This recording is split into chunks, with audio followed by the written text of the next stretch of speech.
Más de un año de gobierno del Frente de Todos. Con Alberto Fernández a la conducción, en realidad, las acciones gubernamentales son también determinadas por Cristina Fernández de Kirchner. El grueso de las decisiones, podríamos decirlo, se lo reparten los Fernández, en una especie de cogobierno. En este video vamos a realizar un análisis del primer año de gobierno del Frente de Todos, pero va a ser particular porque lo voy a ir comparando con las condiciones y con las acciones que se llevaron a cabo durante el primer kirchnerismo y con las acciones y condiciones que recibió el gobierno del Frente de Todos el año pasado.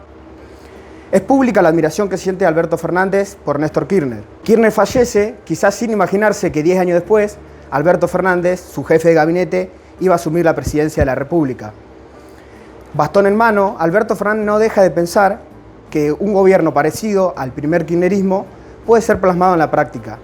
No obstante, la realidad, tanto internacional como nacional, son muy diferentes a las de 2003. La existencia de ciertos condicionantes dificulta, casi hasta volverlo imposible, el deseo de Alberto Fernández. Y esto es lo que vamos a ver hoy.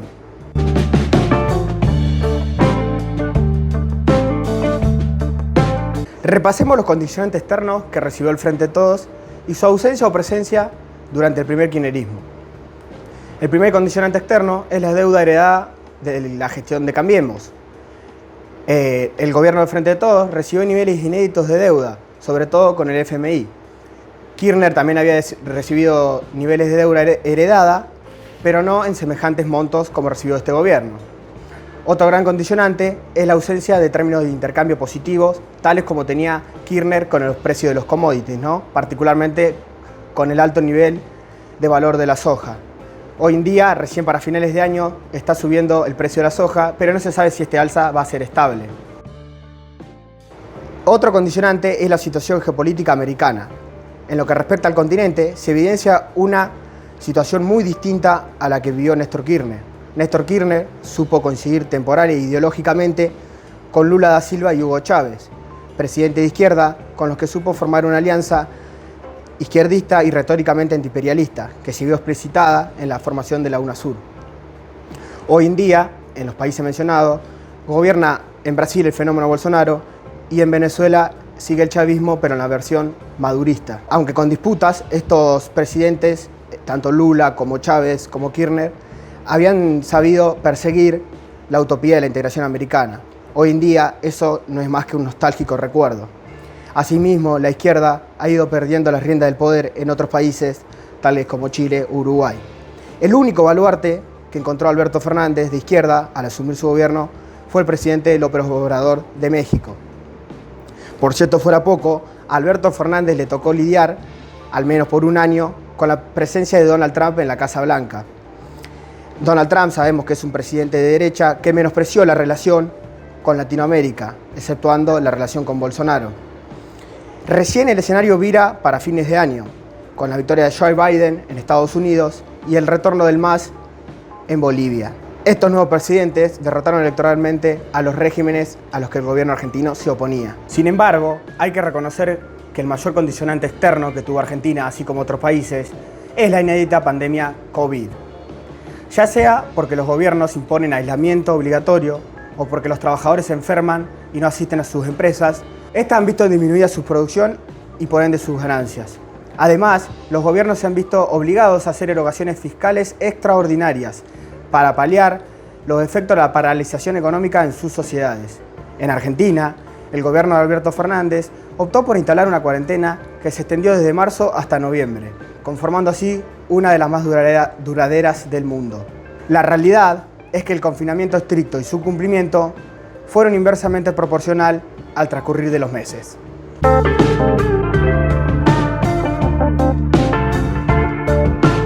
Veamos ahora los condicionantes internos que tuvo y tiene el Frente de Todos. En primer lugar, veamos las restricciones que recibió el presidente debido al propio armado político del Frente de Todos y la presencia del CFK en la presidencia.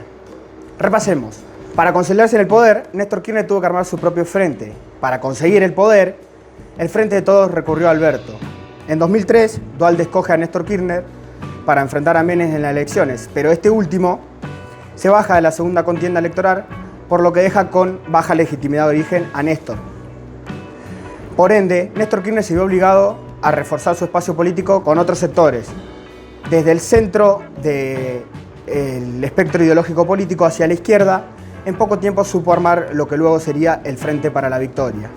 En 2019, por el contrario, el objetivo de Cristina Fernández era conseguir la porción del electorado que le permita derrotar en elecciones a Cambiemos. Para ello, el Frente de Todos recurrió a Alberto Fernández. La movida entonces fue a la inversa, desde la izquierda hacia el centro del espectro político. Se parece a la movida de Duhalde, pero con la diferencia que Cristina Kirchner se instaló en la vicepresidencia, lo que significa la imposibilidad de ser desplazada. En conclusión, Kirchner tuvo que armar su propio espacio político y logró consolidarse. Alberto, en cambio, recibe el armado político de Cristina y solamente tiene que seguir exhibiendo su moderación, lo que le permitió luego alcanzar la presidencia de la nación. Pero es justamente esta razón la que acota a Alberto en el ejercicio del poder. Cristina Fernández de Kirchner tiene la capacidad para tomar, influir o vetar decisiones. Esta idea propia es reforzada si pensamos en las posibles represalias de una ruptura de Alberto con Cristina. Los legisladores, los ministros y los gobernadores en su mayoría, incluido Axel Kicillof, podrían apoyar a Cristina, lo que dejarían a Alberto Fernández con un margen de maniobra muy acotado. Por acuerdo explícito o tácito, estamos ante la presencia de un cogobierno. La presencia de Cristina restringe entonces la libertad de acción de Alberto. No obstante, además, es la causante de otros condicionantes. La continua oposición que manifiesta la expresidenta hacia el medio de comunicación más grande de la Argentina es otro de los condicionantes para Alberto, quien queda en el medio, ya que Alberto supo tener una relación más cordial con Clarín en los años pasados.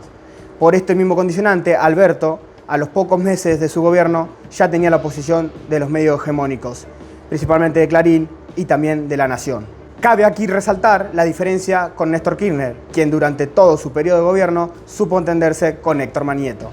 Enumerados los condicionantes atados al pasado, es justo reconocer que el mayor condicionante que recibió el Frente de Todos fue la herencia económica del gobierno de Cambiemos. Quien mejor resumió este problema fue el politólogo Leandro Santoro, quien habló de la presencia de un trilema: inflación, recesión y deuda.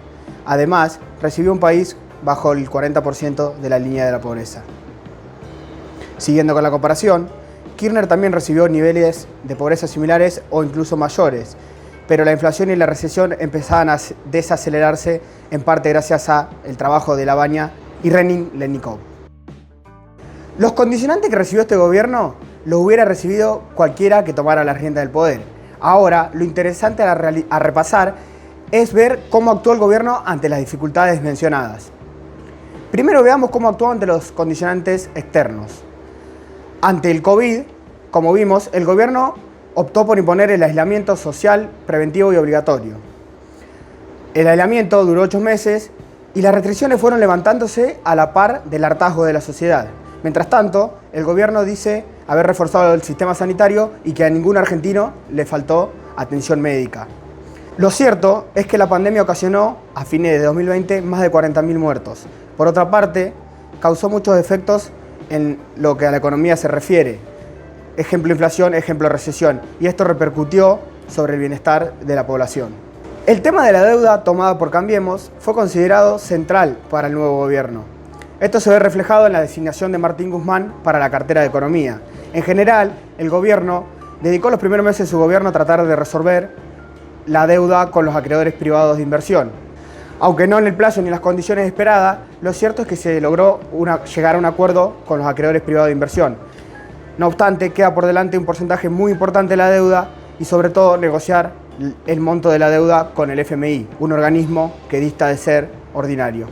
Ante la ausencia de alguna particularidad excepcional, como lo fue el precio de los commodities durante las primeras décadas del siglo XX, el gobierno no ha hecho público ningún plan. Por ahora se limita a manejar las variables de la política fiscal y hacer ajustes en ciertos sectores, tales como el de los jubilados. Si lo jugamos por el accionar económico, el gobierno es mediocre, no se parece a un gobierno transformador y es bastante similar al de Cambiemos en este sentido. Con respecto al escenario americano, ya vimos un poco cómo actuó el gobierno. En general, privilegió la ideología por sobre los intereses.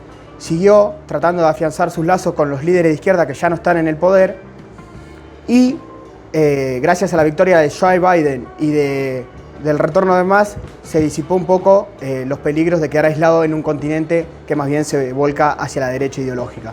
En la disputa entre Clarín y Cristina, Alberto, que estaba haciendo equilibrio en el medio, pareció inclinarse a favor de Cristina.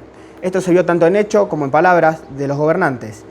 Quedó plasmado en el último acto de fin de año en La Plata cuando Alberto le dijo a Cristina las siguientes palabras: Cristina, seguí tu consejo, no le hice caso a la tapa de los diarios.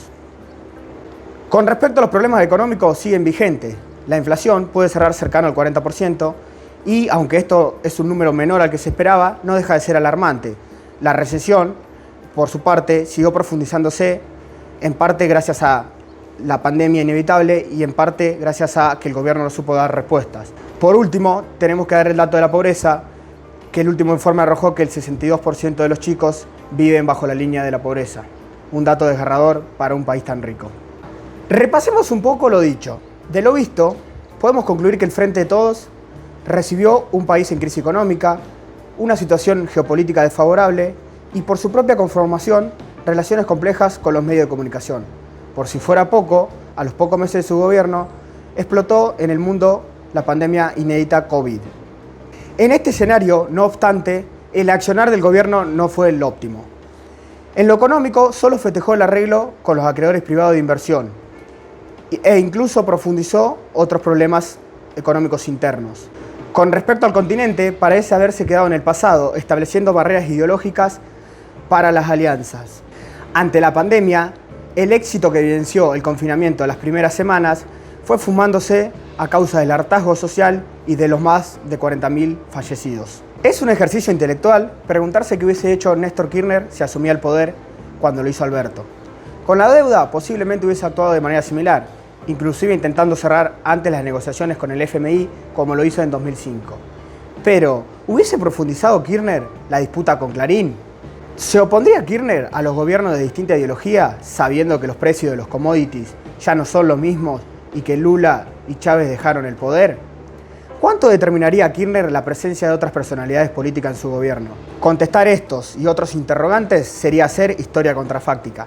Como esto no está prohibido, apuesto que la mayoría de las respuestas a estos interrogantes serían negativas.